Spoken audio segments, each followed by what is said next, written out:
이번 코너는 예리한 시선을 통해 MBC 프로그램을 낱낱이 파헤쳐보는 도마 위의 TV 시간입니다. 오늘 함께 만나볼 프로그램 안 싸우면 다행이야입니다. 정아, 주여봐. 웰컴.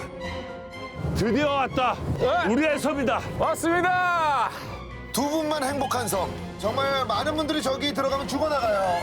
예, 살이 쭉쭉 빠져나가는 섬. 야, 다이어트 섬. 진짜 보기 싫다 저거. 납도 옆에 초도. 저기 간다고. 자, 초도에 발을 내딛습니다. 야, 랜드. 가. 일로 전복 따. 아니 오늘 우리가 못 따낼 거예요. 우리가 옮겨 먹을 거지. 그럼 다 굽는 거야. 우린 구경할 거예요. 초대에 왔는데 우리가 일을 왜 해? 조여비는 안 한다 그랬다가도 음식이 보이면 막 할 것 같아. 그렇지. 형 전복 있어요 형. 따. 아 야 진짜 전복 있어. 안 움직인다며. 어? 아니야 우리 일하지 말라니까. 야 여기 있어. 여기 있어. 이거 봐. 이거. 여기 찾아주기만 해. 이거. 정환아, 네가 따라. 요거. 정환아, 네가 따라. 요거. 잠깐만. 요거. 네가 찾고 내가 따면 같이 일하는 거 아니야? 그러면 안 된다. 계속 욕 먹고 혼나고 하다가 얘네도 오니까 편하긴 편하다. 일도 해본 놈이 한다고요? 해본 뭐? 빨리 지나가 버리자. 야, 멋있는 걸 보냈어, 우리는. 와! 나 15년 했다. 야외. 괜찮다, 이거. 이거 좋다. 식구 뿔 굴리고 씻어? 자기 통발에 자기가 들어오고 자기가 먹기. 아, 나 열불나네. 나도 찐 캠핑 10년 했으니까 우리 둘이 있으면 뭐. 너 뭐하니? 다 좋은 거야, 몸에. 국물 맛 봤어? 안 봤어. 야, 니네 나 놀리냐? 아직 안 끝냈어, 오빠. 아직 안 끝냈어. 이거 없으면 우리 못 먹는 거야. 정말 시청자분들이 신지가 왜 쟤네들한테 잔소리를 하는지 알겠다라고 생각하셨으면 좋겠다. 진작에 알았어요. 압니다. 진작에 알아요. 거침없이 코요태. 자, 새로 나온 시트콤. 야, 개가 엄청 많다, 우리. 이제 보니까. 아, 종민이 오빠가 너무 큰 걸 넣었다. 내가 옮길게, 잠깐만, 그러면. 그래, 그럼 네가 그거 하는 동안 얘안 씻겼네. 그냥 겉에만 했구나. 칫솔질 어디 한 거야? 요런 데 해야 되는데 너 양치 시켰지? 우리 귀엽겠다. 구석구석 잘 씻어야지. 다 하긴 했는데. 귀여워. 또 저희한테 또 스트레스가 될 거라고 생각을 했기 때문에 화날 때 웃는 사람 많거든요. 제일 무서워. 우와, 상차림 봐봐. 좋다. 이게 다 살이야. 아유. 계산. 붐! 저거는 먹어보고 싶다. 누가 게딱지밥을 이렇게 야, 밥보다 계산이 더 많다, 너. 예술이야? 너무 맛있어. 진짜? 아유. 안 싸우면 다행이라고 생각했었거든, 진짜로. 나도. 와서. 근데 우리 한 번도 싸울 일이 없었어. 살짝 불킬 뻔한 적이 있었는데. 그치? 요땐가 할땐가 살짝 긴장을 했는데 잘 넘어갔던 것 같아. 너무 안 싸웠어. 모든 게 완벽했다. 척박한 환경에서 고군분투하는 절친 스타들의 새로운 면모를 엿볼 수 있는 프로그램이죠. 안 싸우면 다행이야가 최근 70회를 맞이했습니다. 작년 탐나는 TV에서는 안 싸우면 다행이야에 대해 안정된 웃음의 재미와 다양한 관계성을 엿볼 수 있는 장점이 있지만 중년 남성 위주의 출연자 구성은 아쉽다는 평 남겨주셨었는데요. 올해 안 싸우면 다행이야는 어떻게 보고 계세요? 중년 남성 출연자 위주라고 아쉬움을 그때 제가 몇 번이나 강조를 했었는데 최근에는 이제 성비 균형도 좀 맞추려고 하고 좀 더 의외의 조합을 이제 고심하려는 제작진의 노력이 좀 보인다고 할 수 있고요. 이 프로그램에서 꾸준히 하나의 시리즈처럼 밀고 있는 스토리가 있잖아요. 그 황도 청년회장 안정환 탄생기에서부터 시작해서 초도와 납도의 어떤 대결 구도를 그리는 뭐 일명 납초대전이라고 하는 에피소드 자체 내 이런 시트콤적인 상황들을 조금 더 강화를 해서 재미를 찾으려는 것이 아닌가 이런 것들이 느껴지고요. 이 납초대전 스토리뿐만이 아니라 이제 추형님과 삼남매라든지 뭐 거침없는 코요테 이런 식으로 하나의 에피소드 자체 내에 뭔가 이렇게 특색 있는 관전 포인트를 설정을 하고 거기에 이제 초점을 맞추려는 그런 제작진의 전략이 좀 돋보이고 있습니다. 특히나 2022년 들어서는 조금 더 다양한 조합의 섭외를 선보이려고 시도하고 있는 것 같아서 그 부분이 좀 인상적이었습니다. 에픽하이 새 멤버들을 보냈을 때는 더 다양한 연령대의 시청자들에게 말을 걸려고 하고 있구나라는 생각도 들었었고 표창원 권일용 조합은 사실 뭐 중년 남성들이라는 지점에서는 비슷할지 몰라도 안다행에서 볼 거라고 예상치도 못했던 섭외여서 신선했고요. 다만 이제 여성 출연자들의 출연 빈도수나 혹은 이제 그 성비가 그렇게까지 만족스러울 정도까지 올라왔다고 생각이 들지는 않아요. 여성 멤버들로만 구성된 조합은 한예진, 이연이 이렇게 보낸 이후로는 시도되지 않고 있거든요. 그래서 프로그램이 어느 정도 자리를 잡고 있으니까 다시 한번 시도를 해볼 때도 되지 않았나라는 생각이 좀 듭니다. 특히 최근에는 이제 스포츠 스타 선수들이 많이 나오다 보니까 재미있는 점들이 경기장에서는 굉장히 카리스마 있는 모습으로 기억이 되는데 이 무인도라는 환경에서는 허술하기 짝이 없는 모습들을 많이 보여주고 있어요. 그런 면에서 좀 친근함도 느껴지고 웃음도 유발되고 또 긍정적인 점은 우리나라의 그 운동 선수들의 집단 문화라는 것이 굉장히 좀 경직되어 있잖아요. 무인도라는 특수한 상황에 오다 보니까 이런 것들이 좀 흐트러지면서 오히려 좀 수평적인 소통이 가능해지고 이들이 권위를 내려놓게 되고 이런 좀 긍정적인 모습들이 보이더라고요. 그 점이 이제 안다행의 좀 강점이 되지 않을까 싶습니다. 안 싸우면 다행이야는 절친 출연자들이 낯선 환경에서 오직 서로를 의지하며 모든 것을 해결해야 하는 리얼리티 프로그램이죠. 그렇다 보니 스타들에게서 의외의 모습을 발견하는 재미가 시선을 끄는데요.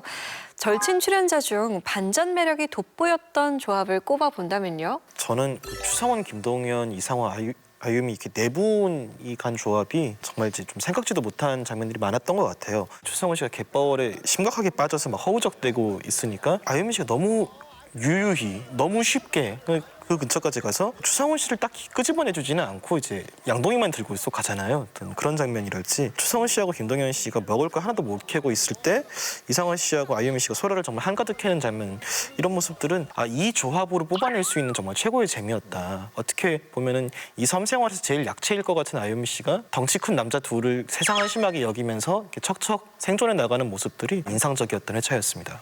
저는 에픽하이가 나온 그 편이 재밌었는데 그 리더이자 맏형인 타블로 씨는 굉장히 이렇게 좀 허당인 허술한 면모를 보여주고 막내인 미스라 씨가 이제 아웃도어 리더라고 호칭을 부여받을 정도로 안정된 그런 모습을 보여줬거든요. 이런 모습들이 이제 기존의 위계구도를 이렇게 뒤집어 엎는 그런 이 프로그램만의 묘미를 굉장히 잘 보여줬던 것 같고 그 멤버들 3명에서 그 프로필 사진을 찍는 그런 모습들이 찍힌 거겠지? 한 번 더. 야, 한 번 더 찍는데 이번에 좀 약간 이 옷에 어울리게 찍자.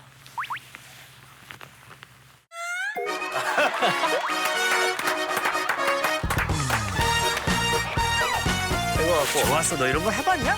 이 옷에는 가장 어울리는 포즈는 그거밖에 없어. 이게 섬에서 또 저런 얘기가 나올 수 있구나라고 굉장히 의외의 그림들이 많이 나왔거든요. 그래서 어떤 반복적인 일과에서 벗어난 새로운 모습들, 새로운 에피소드들이 좀 더 개발될 수 있겠구나 이런 가능성도 보여준 편이어서 에픽하이가 나온 편이 굉장히 재밌었습니다. 저는 표창원 권일용 프로파일러 편이었는데요. 직업적인 캐릭터가 방송에 그대로 이제 소환이 되면서 재미를 만들어냈던 것 같아요. 사실 우리가 뭐 배를 타고 무인도로 갈 때 파도를 보면서 막 멋있다라거나 파도 쳐서 힘들다 이 정도만 생각을 하지 거기에서 뭐 보성 어부 사건을 떠올린다던가 회가를 보면서 이런 물건이 있으니까 주인은 이런 사람이었을 거야 이런 식의 추리는 프로파일러이기에 가능했던 장면들이었던 것 같고요. 생선 손질할 때 보면 막 너무 곤욕스러워 하다가 대체 범인들은 어떻게 칼을 쓰는 거야 이러는 모습에서는 또 의외의 귀여움도 느껴졌고요. 냉철한 프로파일러와 반대되는 어떤 허당 같은 모습을 보여주면서 굉장히 친근하게 다가왔던 것 같아요. 자, 그런가 하면 안다행에는 절친 스타들과 친분이 두터운 관찰자가 백토커로 등장해서 재미를 더하고 있습니다. 에픽하이 편에서는 멤버들과 17년 지기인 배우 봉태규 씨가 등장했고요.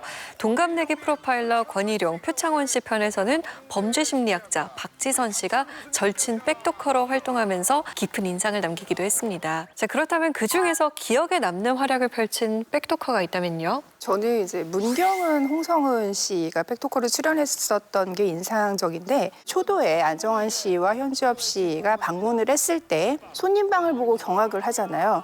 그 경악하는 모습과 과거 문경은 씨와 그 홍성은 씨가 그 흙먼지 속에서 악몽의 밤을 보냈던 그런 과거의 장면들이 교차 편집이 되는 그런 연출들이 굉장히 좀 코미디적으로 많은 웃음을 이끌어냈던 것 같고요. 안정환 씨와 현주엽 씨가 방문을 해서 열심히 움직였더니 이 초도가 굉장히 먹거리가 풍성한 천혜의 섬이었다라는 어떤 반전이 더 극적으로 부각됐는데 문경은 씨와 홍성은 씨가 있었기 때문에 굉장히 이들이 굶주리고 피폐해졌던 그런 과거의 모습과 대비가 됐기 때문에 이런 초도의 반전이 더 부각이 될 수 있었던 것 같거든요. 좀 예능적인 재미를 많이 만들어냈던 그 편이어서 이 둘의 조합이 인상적이었습니다. 저는 박지선 씨가 기억에 남아요. 두 분의 이 프로파일러가 어떤 개인적인 정보값이 좀 적다 보니까 이런 부분에 대해서 좀 가이드 역할을 충실히 해주셨던 것 같아요. 두 분의 성향이 너무나 다르다라는 것을 두고 안 싸우면 기적이다라고 했는데 실제로 진짜 방송을 보면은 정반대의 성향을 가지고 있어서 박지선 교수가 잘 리드를 해줬던 것 같고 특히 제가 인상적이었던 반응은 권일용 프로파일러가 요리를 할 때 양념장을 만드는 모습을 보고 아니 어떻게 하다가 권 교수님이 양념장 담당이 되신 거예요? 거기에서 아, 이 요리가 쉽지 않겠구나. 결말이 정말 좀 암울할 수도 있겠구나라는 예상도 되면서 찐친의 반응도 볼 수 있었습니다. 봉태규 씨 같은 경우는 에픽하이 각각의 캐릭터들을 정확하게 분석해줬습니다. 블러 형은 말을 정말 많이 하고 말만 많이 해요. 투컷은 무조건 움직여요. 이렇게 있으면 좀 괜찮다. 뒤로. 근데 그 행동이 누가 봐도 안 해도 되라고 하는데도 굳이 하는. 그러면서 아, 저 봉태규 씨의 말이 진짜 사실이구나 한 점이 느껴졌는데요. 투컷 씨 같은 경우는 섬 탐험을 한번 하고 올게 라고 하면서 바구니를 하나 들고 가는데 거기에 불가사리를 하나 넣어오잖아요. 저 모습에서 아, 투컷 씨가 나서긴 나서는데 별로 소득이 없구나라는 걸 증명하는 장면으로 이어졌고요. 에픽하이는 이 자연산 성게를 가장 맛없게 먹은 그런 출연진들이었어요. 심지어 투컷 씨 같은 경우는 해수욕장에서 헤엄치다가 코에 물 먹었을 때 초딩인 맛이에요. 아, 이러면 자연과는 조금 친해지기가 어려운데. 그죠. 풍미 이런 것보다는 그냥 뭐 풍미에 대한 뭐 그런 해석은 전혀 할 줄 모르는 사람들이다라고 이야기를 하니까 시청자 입장에서도 납득이 되는 거죠. 봉태규 씨 같은 경우는 이분들을 너무나 잘 알고 있기 때문에 시청자 입장에서는 아, 왜 저럴까 하는 의아함을 해소시켜주기에 충분한 백토커였다는 생각이 듭니다. 안 싸우면 다행히 하는 극한의 리얼 야생에서 자연인으로 살아가는 스타들의 고군분투가 그려지고 있죠. 그렇기 때문에 내 손으로 내가 잡아먹는다는 일명 내 손 내잡이 프로그램의 재미를 담당하는 주요 에피소드가 되고 있습니다. 가장 인상적이었던 내 손 내잡 에피소드는 어떤 편이었어요? 저는 코요테 편에서 백가 씨가 끓인 해물탕이 정말 좀 많이 인상이 남았는데 재료 손질할 때부터 약간 불안불안했거든요. 어떻게 캠핑을 10년 정도 했다라는 사람이 재료 손질을 저렇게 할 수 있지라는 생각을 가지고 저게 맛이 좋을 리가 없는데서 불안불안하면서 봤는데 역시나 백가 씨의 표정이 모든 거를 설명을 해주더라고요. 그거를 또 급하게 신지 씨가 또 투입돼서 이제 살려내잖아요. 어떻게든 그러니까 정말 너무 경이로웠는데 그렇게 살려내고 있으면 옆에서 이제 남자 멤버 둘이서 계속 못 먹어 이 정도는 아닌데. 지금 좀 더 오랫동안 해서 깊은 맛을 내야 돼. 깊은 맛이 좀 안 나. 그 정도로 맛없는 건 푹 끓인다고 해서 안 살아나거든요. 신지 씨가 살려낸 거죠. 그거 보면서 아, 이 에피소드가 새삼 섬에서 새로운 관계성을 발견하게 만드는 것도 있지만 기존의 관계성을 재확인하게 해주는 것도 이 프로그램에 수행하는구나. 그 오랜 세월 동안 해체나 멤버 간의 불화 없이 팀이 유지가 되어 왔는지를 좀 살펴볼 수 있었던 회차였고 코요테라는 팀 안에 역학관계가 어떻게 작동하는가를 이렇게 가장 함축적으로 잘 보여준 장면이었어서 저는 그 해물탕이 잊을 수 없는 메뉴였습니다. 저는 내손내잡을 제일 못하신 분들이 기억에 남는데 대표적으로 표창원 권일용 교수 편이 그랬습니다. 권일용 교수는 1분이라고 10분간 휴식. 네, 이걸 굉장히 많이 외치시더라고요. 그래서 표창원 교수가 거의 혼자서 굴을 다 판 다음에 장난을 치는데 땅굴에 이렇게 손을 넣은 다음에 손가락 장난을 이렇게 해요. 근데 이 모습이 50대 후반의 중년의 모습이 아니라 5살 아이 같은 동심이라고 하는 것이 야생에 오면 잘 발휘되는 것이구나 하는 것을 새삼 느끼게 했고요. 또 권일영 교수 같은 경우는 굴을 채취하는데 안정환 씨 뒤를 졸졸졸 아기새처럼 따라다닙니다. 안정환 씨가 잘 캐내니까 옆에 있으면서 그걸 계속 받아 드세요. 그러니까 이런 것도 어떻게 보면 생존 전략인 것이고 꼭 내손내잡이 아니더라도 살아남을 수 있다라고 하는 지혜를 알려줬다는 점에서 저에겐 인상 깊은 편이었습니다. 저도 표창원, 권일용의 그 내손내잡 에피소드가 제일 기억에 남는데 박지선 교수가 백토커로 나와서 이분들의 극과 극의 성격을 딱 한마디로 정의를 해줬어요. 표 교수님은 되게 목표의식이 확실한 뭔가에 굉장히 집중하시는 스타일인데 권 교수님은 사실은 약간 좀 이래도 좋고 저래도 좋고 동글동글 하시는구나. 뭐로 가도 서울만 가면 된다 약간 이런 스타일. 이 둘의 캐릭터를 단적으로 보여준 메뉴가 그 표창원의 해물파전과 권일용의 양념장이었다라고 생각을 하거든요. 처음에 해물파전은 굉장히 질척한 반죽에 소뚜껑에 기름도 묻히지 않고 그냥 넣어서 엉망진창으로 시작을 했지만 굉장히 집념과 오기로 이거를 결국 살려냈잖아요. 그래서 표창원의 어떤 목표의식을 향해서 질주하는 그런 모습이 굉장히 이 메뉴에 잘 드러났고요. 권일용의 양념장도 계량도 없이 그냥 눈에 보이는 모든 재료들을 그냥 다 때려 넣어서 뒤섞기만 했는데 모두를 만족시키는 그런 맛이 나왔거든요. 이게 결국 이래도 좋고 저래도 좋은 어떤 캐릭터를 굉장히 잘 보여준 그런 메뉴여서 굉장히 기억에 남습니다. 먹을거리를 만들어가는 과정을 통해 출연자들의 캐릭터와 관계성을 엿볼 수 있는 장면들 꼽아주셨습니다. 자연 속에서 펼쳐지는 절친 케미스트리로 재미를 안기며 월요일 밤 예능의 선두 자리를 달리고 있는 안 싸우면 다행이야. 앞으로도 쭉 사랑받는 프로그램으로 자리매김하기 위해서는 어떤 노력들이 더해져야 한다고 보세요? 확실히 이 안 싸우면 다행이야가 방송 초반의 재미와 지금의 재미를 끌어내는 방식이 변모한 것 같아요. 초반에는 좀 의외성의 케미스트리에서 나왔다면 현재는 거의 고정적으로 출연하는 이런 출연자들의 쌓인 캐릭터와 서사에서 재미가 나오고 있거든요. 출연자들이 이제 반복적으로 등장하다 보니까 캐릭터와 서사 부여가 쉽고 재미라는 측면에서도 케미스트리를 안정적으로 가져갈 수 있다는 장점이 분명히 있는 것 같아요. 근데 좀 아쉬운 점은 이렇게 고정적으로 가다 보니까 의외성이 떨어지고 좀 매회 좀 패턴화되는 그런 측면이 있는 점은 단점인 것 같아요. 그래서 이런 부분들에 대한 보완도 생각해야 되지 않을까라는 생각이 듭니다. 이게 섬살이의 하루 루틴이라는 게 사실 다양한 장치들을 동원을 해도 많이 달라지기는 좀 어렵잖아요. 결국에는 이제 내손내잡하고 이제 잠자리 잘 보고 아침에 일어나면 약간 좀 찌뿌드둥한 상태에서 다시 또 내손내잡 해야 되고 약간 이 루틴이 사실은 좀 비슷하게 반복이 되다 보니까 다룰 수 있는 상황을 조금 더 확장을 해보면 어떨까라는 생각을 좀 해봤습니다. 상황들을 늘려서 좀 쇼가 던질 수 있는 구종을 좀 늘리는 게 중요하다는 생각도 좀 들고요. 던지는 구종을 늘린다는 점에서 저는 이제 전원 여성인 조합이나 혹은 20대로만 이루어진 조합도 좀 보고 싶다는 생각이 들었어요. 그런 부분들도 조금 더 제작진이 시도를 해봤으면 좋겠다는 생각이 들었습니다. 저는 이 프로그램의 매력은 이게 출연진의 캐릭터와 관계 구도에서 오는 재미가 가장 핵심을 차지하거든요.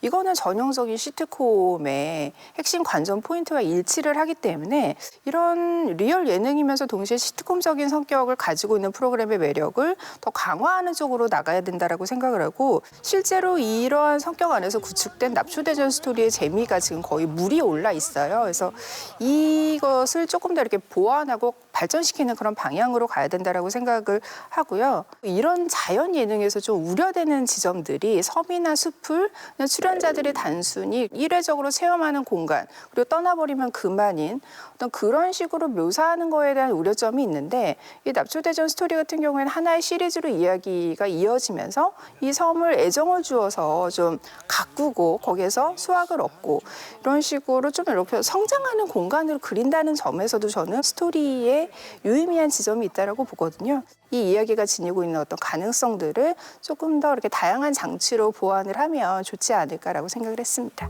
앞서 나온 이야기들을 바탕으로 안 싸우면 다행이야가 오래 사랑받는 국민 예능으로 자리 잡길 기대하겠습니다. 자성의 소리와 리얼한 비평을 가감없이 전하는 리얼 비평 탐나는 TV. 날카로운 시청자들의 목소리를 담아서 다음 주에 다시 돌아오겠습니다. 고맙습니다.